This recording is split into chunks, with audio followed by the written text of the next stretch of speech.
ऋषि धमला मलाई असाध्यै मन पर्नुहुन्छ। मलाई लाग्छ उहाँले अब भविष्यमा केही न केही गर्नुहुन्छ। बिहे गरेर श्रीमतीलाई सिनेमा खेलाउन सक्नुहुन्छ। मैले आशा गरेको छु अब भारतसँगको वार्ता पनि उहाँले मिलाउन सक्नुहुन्छ। स्वतन्त्र वक्ता हुनुहुन्छ, प्रष्ट वक्ता हुनुहुन्छ, मुख चाहिँ छुरा जस्तो छ। मलाई ऋषि धमला मन पर्नुको एउटै कारण छ, किनकि उहाँको नाक चाहिँ हाम्रो देशको लिम्पिया धुरा जस्तो छ। निश्चित रूपमा यो कुर्सी मैले लिनुपर्छ भन्ने अर्थ बहुत जटिल छ। हामीले चाहिँ स्वतः हाँक्नुपर्छ। अनि त्यहाँबाट चाहिँ हाम्रो फेरि तातो पानी खाऊ भन्ने अन्धधुन्द बोलिदिने अब ओलीबा। घरमा बुढी हुँदा हुँदै अर्कैसँग सेटिङ, अफिस जान्छु भन्दै तिमी नगरकोटमा डेटिङ, विचार गर्छु तिम्रो मनले कति रुँदो रहेछ, एउटा गर्लफ्रेन्ड खोज्छु म नि कस्तो हुँदो रहेछ म।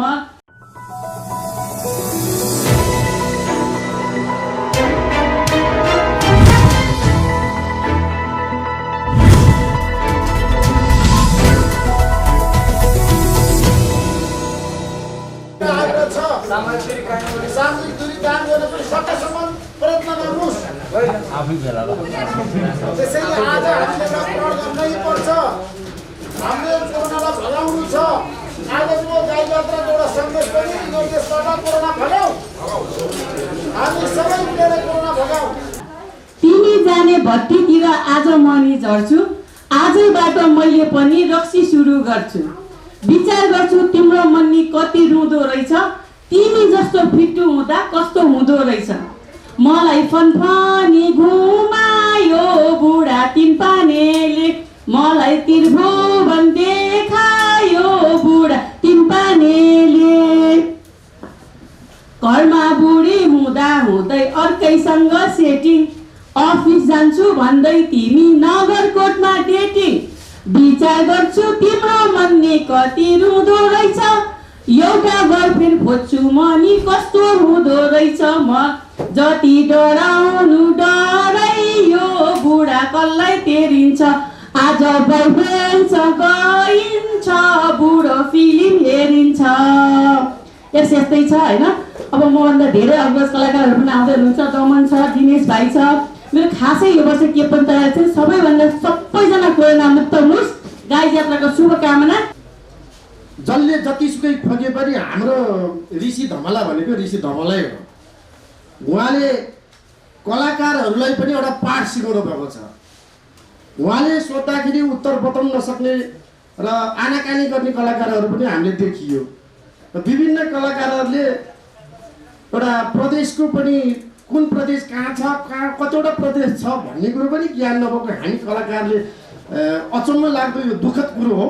र ऋषि धमला दाइले र हाम्रो प्रकाश सुवेदी दाइले चाहिँ नि त्यस पछाडि कटाक्षै गर्नुभएको छ। सोधिदिने हो, सोधेपछि उत्तर दिन नसक्नु त कलाकारले अलिकति म कुन ठाउँमा जाँदैछु, के बोल्दैछु भन्ने कुरो अलिकति कलाकारले पनि बुझ्नु जरुरत छ जस्तो लाग्छ। त्यही भएर हामी जहाँ जाँदा पनि हामी राष्ट्रका गहना हौँ।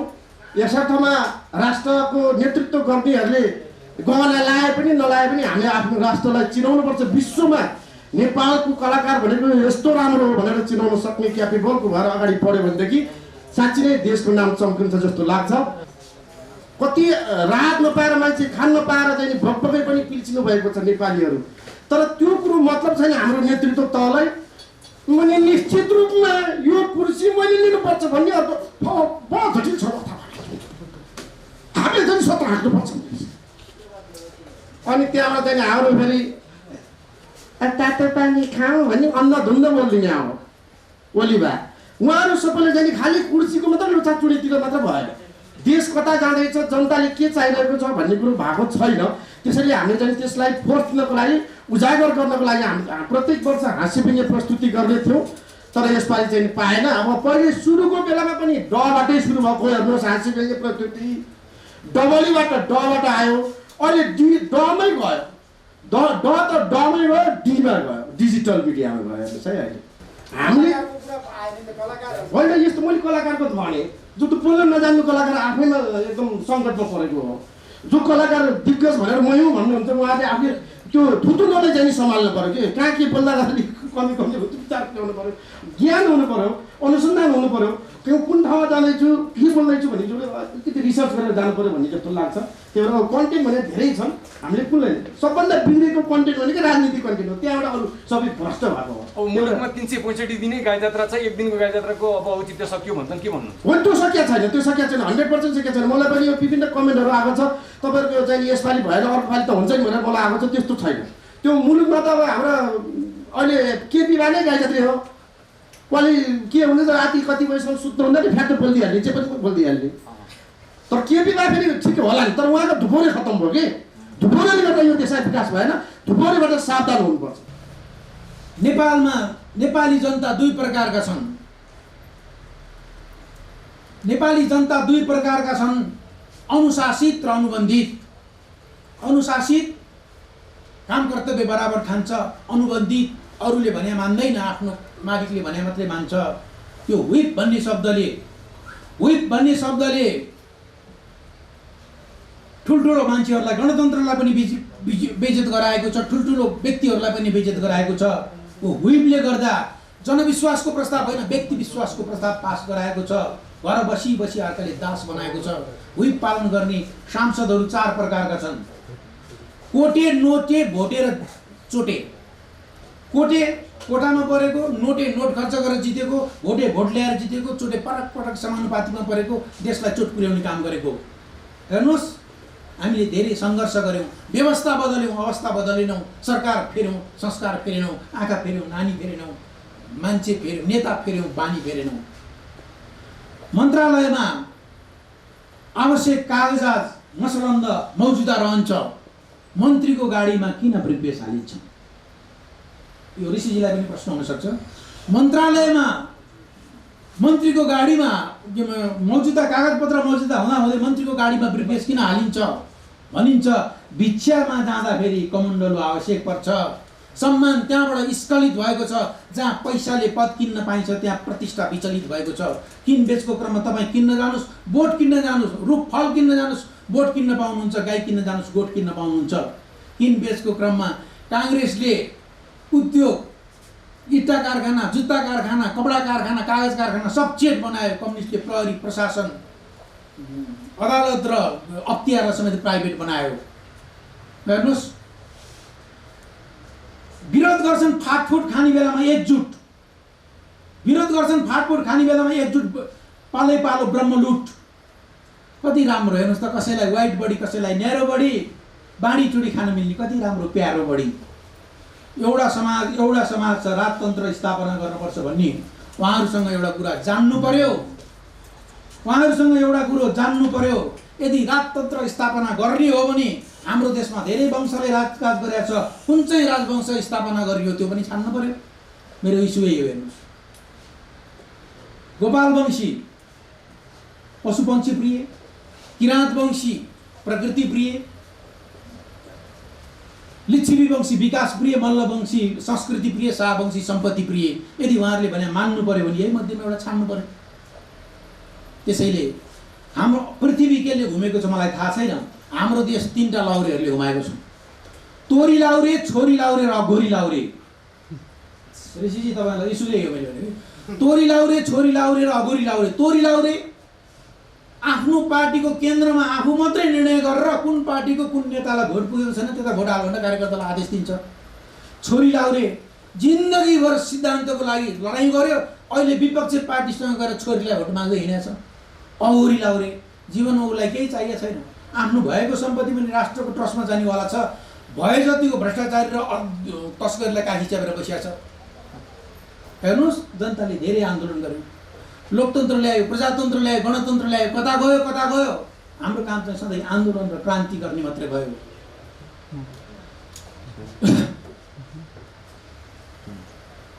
अब म यहाँलाई यो गाई जात्रामा अलिकति प्रसारण भएको विषयको पऱ्यो, म अलिकति यहाँ नयाँ ऋषिजीलाई उहाँको उसमा एउटा नयाँ हाम्रो सुरक्षाको विषयमा एउटा गाँस्न चाहन्छु। मैले पत्रकार साथीहरूलाई के भन्ने गरेको छु भने हाम्रो सुरक्षा कसले गरिदिने हो? प्रहरी, सेना सरकारले नचलाई चल्दैन, प्रहरी सुरक्षामा आउँदैन, अदालतको निर्णय देखिहाल्नुभयो। अब हाम्रो ज्यान धनको सुरक्षा कसले गर्दा भन्दाखेरि मैले भनेको छु, अब पत्रकार साथीहरूले हामीलाई जनताले सुरक्षा दिने हो, पत्रकार साथीहरूले जनतासम्म यसको सन्देश पुर्याइदिने हो भन्ने एउटा सुरक्षा भन्ने एउटा दिने सानो टुक्रा ल्याएको छौँ। देश घर देशलाई माया गर्ने मित्रहरू परदेशमा हुनुहुन्छ, सोध्नुहुन्छ देशको हालत कस्तो छ अहिले। ती जिज्ञासु व्यक्तित्वहरूलाई के जवाफ दिउँ मैले? सुन्नुभएकै होला, धेरैको जीवन ढलेको छ, थोरैको भाग्य बलेको छ, कर्तुतले कर्मलाई जितेको छ, भ्रष्टाचारमा नाम चलेको छ, सदनमा खैचडी बजेको छ, सिद्धान्त खिचडी भएको छ। सदनमा खैचडी बजेको छ, सिद्धान्त खिचडी भएको छ। गान्धी र कार्लमार्क्सलाई पनि तनाव छ, गान्धी र कार्लमार्क्सलाई पनि छुट्याउन तनाव छ। हाम्रो देशमा हेर्नुहोस् त, काङ्ग्रेसमा बढी मनोनित छ, एमाले कम्युनिस्टमा चुनाव छ। सिंह पुच्छरको व्यवस्था छ, अब आफ्नो सुरक्षा आफैले गर्ने अवस्था छ। तपाईहरु कोभिडबाट पनि सुरक्षित रहनुहोस्, विभिन्न पक्षबाट सुरक्षित रहनुहोस्। हेर्नुहोस् हाम्रो सुरक्षा के हो? लाठी, टियर ग्यास, बन्दुक वर्षाउने, तर्साउने र हत्याउने। हाम्रो सुरक्षा लाठी, टियर ग्यास र बन्दुक वर्षाउने, तर्साउने र हत्याउने। पूर्व प्रधानमन्त्रीको निवेदन दर्ता नहुने देशमा सुरक्षा छ भनेर कसरी पत्याउने? त्यसैले हेर्नुहोस् हाम्रो शिक्षा कस्तो दियो हामीलाई। इतिहासमा हेर्नुहोस्, देशको भूभाग गुमाएर रातारात सन्धि गरेर आउनेलाई वीर भनेर फुलमाला चढाइयो। देशको सिमानामा पिलर गाडेर देशको भूभाग फिर्ता ल्याउने जङ्गबहादुरलाई अपराधी भनेर पढाइयो। हेर्नुहोस् हाम्रो शिक्षा, पढेको छ फुल बनाउने, चाहिएको छ पुल बनाउने। पढेको छ पञ्चायत र महेन्द्रमाला, हातमा छ गणतन्त्रको ताला। गणतन्त्रको छेउमा पञ्चायत के हो?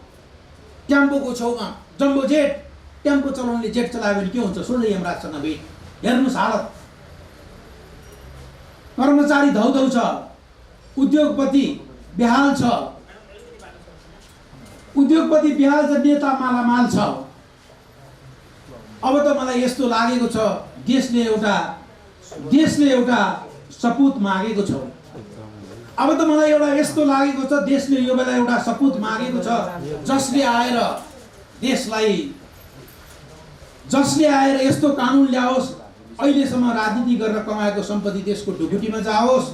त्यो देखेर अब आउने नेता धन कमाउने उद्देश्यले राजनीतिमा नआओस्। हेर्नुहोस्, गिद्धले बुद्ध देख्दैन, यो बुद्धको शान्ति थलो।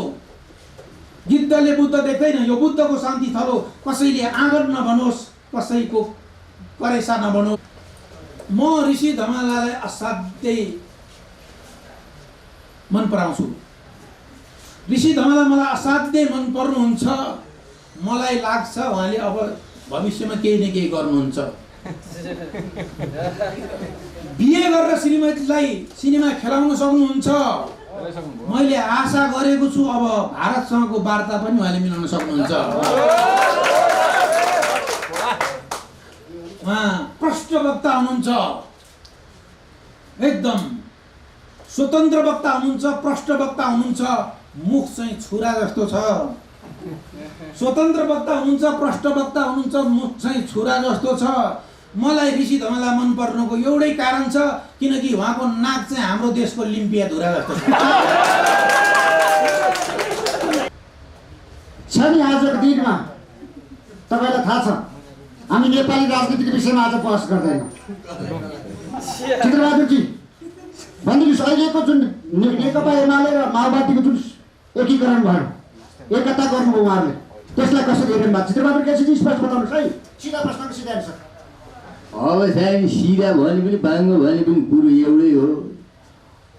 पार्टीको एकता भनेको कस्तो भयो त भन्नु होला भनेदेखि चाहिँ नि कोदोमा तोरी मिसाएको जस्तो एकता भयो।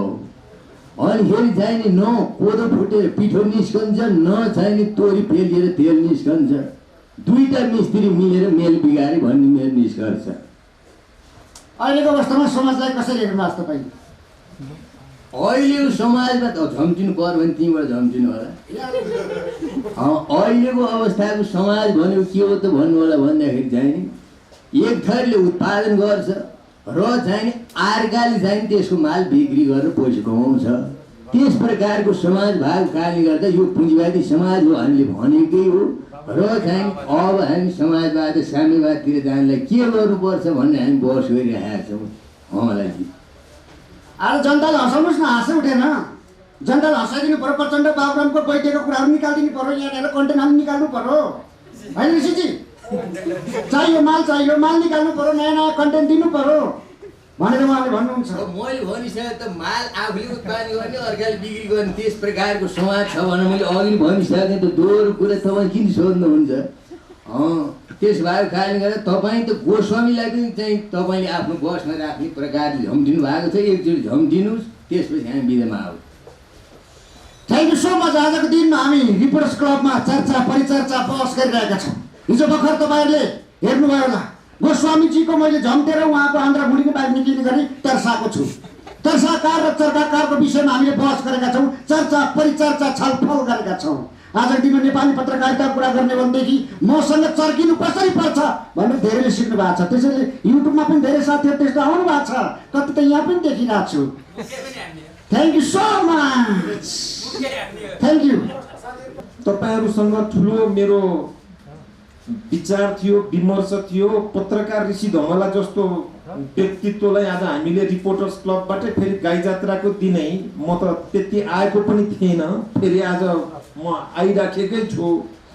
मेरो र केपी ओलीको बीचमा धेरै वार्ताहरू भयो, तर वार्ता भङ्ग गर्ने काममा मेरा दुई सहकर्मी साथीहरू कता कता माया गरे जस्तो पनि गर्ने, कता कता खुट्टा काट्दिने लाए जस्तो पनि गरे। त्यसैले मलाई बहुत चिन्ताको पनि महसुस भएको छ, बडा घमण्डको पनि कहिलेकाहीँ महसुस हुने गरेको छ।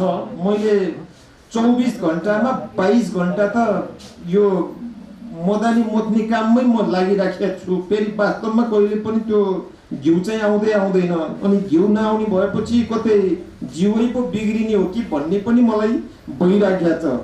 साथीहरूको पनि कहिलेकाहीँ घिउ नखाँदाखेरि जिउ बिग्रियो भने पातलो ज्यान लिएर यसो हिँडिराखे जस्तो पनि गर्नुभएको मैले सुनिराखेको छु।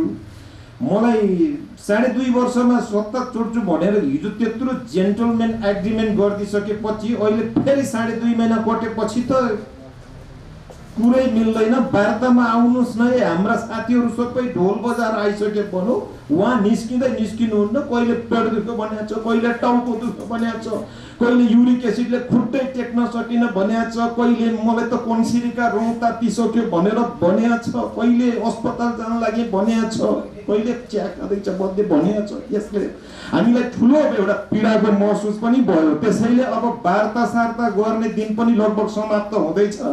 कोभिड-19 को बारेमा यो वार्ता गरौँ न, बहस गरौँ न भनेर बारम्बार बोलाउन खोज्यो। कोभिड-19 के अब 50 जना मर्न के हुन्छ र 50,000 मर्ने देशमा त त्यस्तो भइराखेको छ भनेर अस्ति भर्खर फेरि हामीले त्यसै गरी जवाफ फर्काए।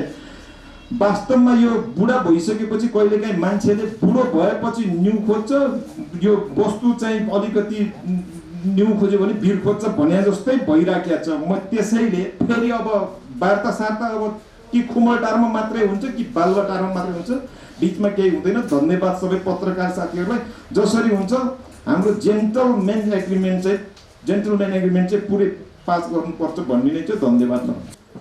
दाइले पनि दाइले ठोक्नु भएको छ। आजको दिनमा छ नि तुर्गेजी, तपाईँ नारायण गोपालको गीत गाउन सक्नुहुन्छ? गाइदिनुहोस्, सुरु गर्नुहोस्।